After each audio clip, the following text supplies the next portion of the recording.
Hello friends, welcome to నవల హృదయం. ఈ వీడియోలో మనం వసంత శిశిరం నావెల్ నెక్స్ట్ పార్ట్ చూడబోతున్నాం. తనను చూసి నవ్వినందుకు శిశిరను బెదిరించి మరీ వసంత దగ్గర ఇరికించాలని అతడి గదికి పంపుతుంది ఉమ.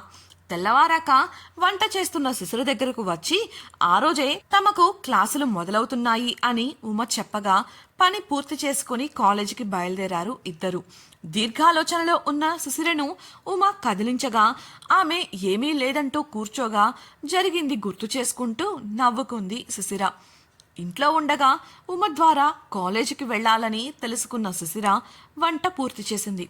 తన గదికి వెళ్లి సిద్ధమై వచ్చి వసంత్కు తాము కాలేజీకి వెళుతున్నట్లు చెప్పాలనుకుని అతడి గదికి వెళ్ళింది.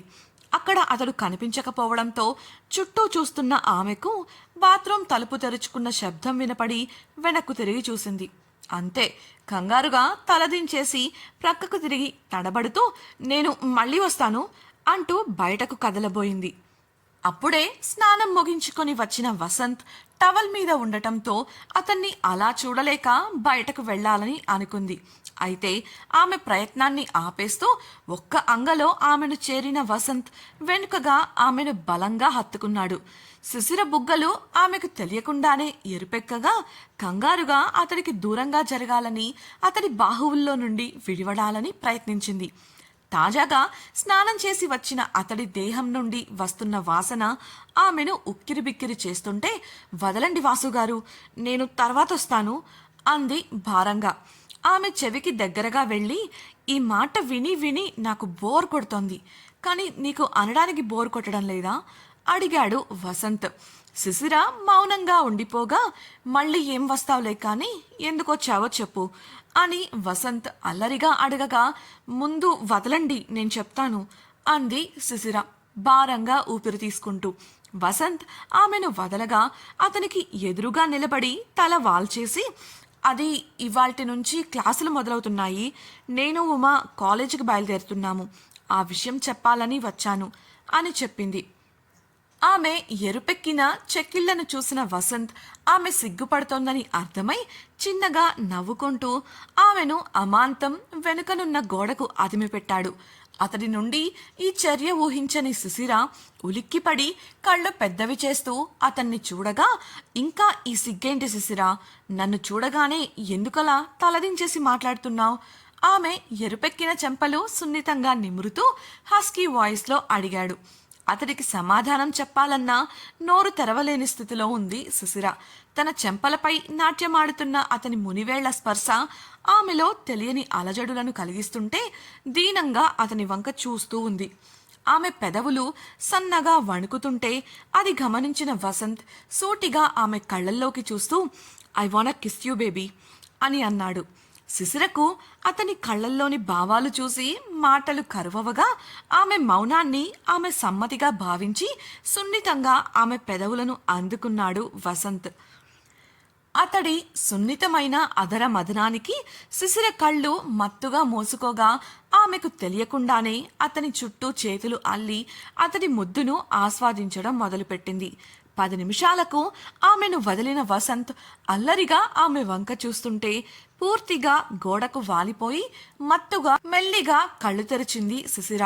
అతడి అల్లరి చూపులు తాళలేక కనురెప్పలు వాల్చేయగా సున్నితంగా ఆమె నుదుటిపై ముద్దు పెట్టి ఐ లవ్ యూ బేబీ, జాగ్రత్తగా వెళ్ళిరా అని చెప్పి ఆమెను వదిలి కబోర్డ్ వద్దకు వెళ్ళాడు వసంత్. అప్పటికే అతడి మాయలో ఆమె మెదడు పనిచేయకపోగా ఒకసారి అతని వంక చూసి వేగంగా బయటకు వచ్చేసింది శిశిర. గది తలుపుకు వాలి ఎదపై చెయ్యి వేసుకుని స్థిమితపడి హాలులోకి అడుగుపెట్టింది. ఇలా జరిగిన విషయం గుర్తు చేసుకున్న శిశిర మనసులో ఏం ఆలోచిస్తుందో తెలియదు కానీ ఆమె పెదవులపై చిరునవ్వు చాలాసేపటి వరకు నిలిచిపోయింది. మనో గ్రూప్ హెడ్ ఆఫీస్లోని శేఖర్ మనో క్యాబిన్లో సౌమ్య, శేఖర్ మనో, దీపక్ మనోలు మరో 2 మేనేజర్లతో కూర్చొని ఉన్నారు. తమ మధ్య జరుగుతున్న సంభాషణ నచ్చని శేఖర్ మనో తన చేతిలోని ఫైలును బల్లపై విసురుగా పడేసి ఇంకొకరి దగ్గరకు వెళ్లి అడుక్కోవాల్సిన కర్మ నాకు పట్టలేదు అని అసహనంగా అనడంతో అందరూ అతని వంక విచిత్రంగా చూశారు. మేనేజర్స్ అతడికి సర్ది చెప్పాలని ఉన్నా అతడు వినడని తెలిసి మౌనంగా ఉండగా సౌమ్య కల్పించుకొని, అంకుల్ మీరిలా మాట్లాడితే ఎలా చెప్పండి, మనకిది చాలా ముఖ్యమైన ప్రాజెక్ట్ కదా అని మెల్లిగా అడగగా, అందుకని వచ్చే లాభమంతా తీసుకెళ్లి వాళ్ళకివ్వమంటావా? అసలే ఆ వసంత్ పోయినసారి ఏం చేశాడో మర్చిపోయావా? గంటలు గంటలు ఆఫీస్లో ఎదురు చూసేలా చేసింది కాక మీ తాతగారి చేత వార్నింగ్ కూడా ఇప్పించాడు. అవసరం లేదు, నేను వేరే వాళ్ళతో కాంట్రాక్ట్ చేసుకుంటాను అని అన్నాడు శేఖర్ మనో. ఆ మాటకు సౌమ్య మొదట గతుక్కుమంది. అసలే వసంత్కు దగ్గరవ్వాలంటే ఈ ప్రాజెక్టు ఒక మంచి అవకాశమని, కేవలం వసంత్ కోసం మాత్రమే ఈ ప్రాజెక్ట్లో భాగస్వామిగా మారింది, బాధ్యతలు తీసుకుంది. అలాంటిది సడన్ గా శేఖర్ మనో అన్న మాటలకు షాక్ అయ్యి కొంతసేపు ఆలోచించిన ఆమె, అలా ఆవేశపడితే ఎలా అంకుల్, మీరు ముందు ప్రశాంతంగా కూర్చోండి, నేను మీకు ఒక విషయం చెప్పాలి అంటూ శేఖర్ మనో చెయ్యి పట్టుకొని కుర్చీలో కూర్చోపెట్టింది సౌమ్య. తను మాట్లాడటం కొనసాగిస్తూ, ఇప్పుడు మనకు ఈ ప్రాజెక్ట్లో కావలసిన సర్వీస్ను అందించేవారు ప్రస్తుతం ఇద్దరు మాత్రమే ఉన్నారు. ఒకటి వసంత్ వాళ్ళ కంపెనీ అయితే ఇంకొకటి మీ రైవల్ కంపెనీ. పోయి శత్రువు చేతిలో మన జుట్టు పెట్టడం కన్నా వసంత్తో టైఅప్ అవడం మంచిది. ఇక లాభాల విషయానికి వస్తే మనం వాళ్ళు మనకు అందించే సేవలను బట్టే కదా భాగాలను పంచుతాం. అంతేకాకుండా స్మార్ట్ వర్క్ గ్రూప్ క్వాలిటీ విషయంగా చాలా స్ట్రిక్ట్గా ఉంటుంది. ఇలాంటి ప్రాజెక్ట్లో మంచి క్వాలిటీ మెయింటైన్ చేయడం వల్ల ఆ మంచి ఒపీనియన్ అనేది బయట మార్కెట్లో మన కంపెనీపై క్రియేట్ అవుతుంది.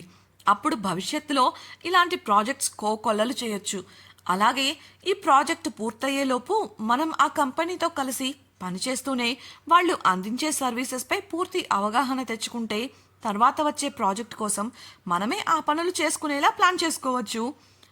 ఇకపోతే వసంత్ విషయానికి వస్తే అతడు నిజంగానే మనం వెళ్ళిన సమయంలో ఊర్లో లేడు.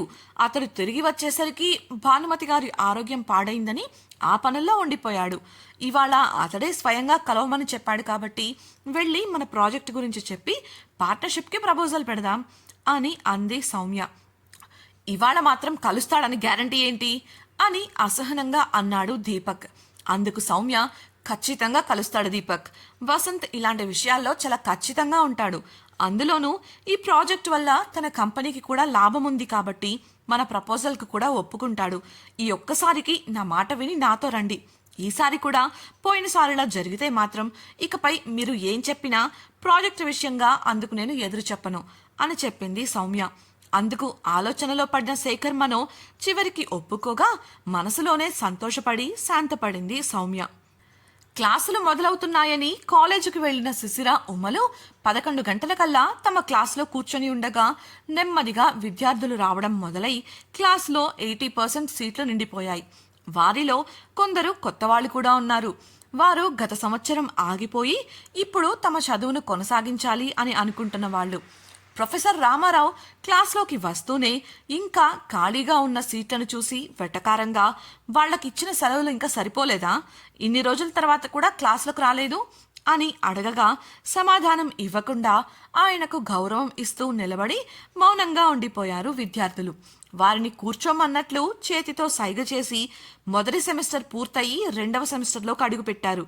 ఇకపై పిల్ల చేష్టలు మానేసి భవిష్యత్తుపై దృష్టి పెట్టండి అన్నట్లు ఈ సెమిస్టర్ టైం టేబుల్ ఇవాళ మధ్యాహ్నంకి మీకు అందుతుంది. నేను ఈ సెమిస్టర్లో మీకు మేనేజరియల్ ఎకనామిక్స్ బోధించబోతున్నాను అని చెప్పగానే విద్యార్థుల ముఖాలు వాడిపోయాయి. అసలే ప్రొఫెసర్ రామారావు గారు చాలా నిదానం. ఆయన క్లాస్ వింటే నిద్రొచ్చేస్తుంది వాళ్లకు.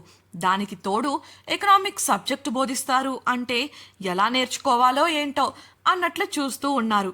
అంతలోనే ప్రొఫెసర్ రామారావు తన సబ్జెక్టులోని ముఖ్యాంశాలను, అధ్యాయాలను విద్యార్థులకు పరిచయం చేస్తూ పాఠం మొదలుపెట్టాడు.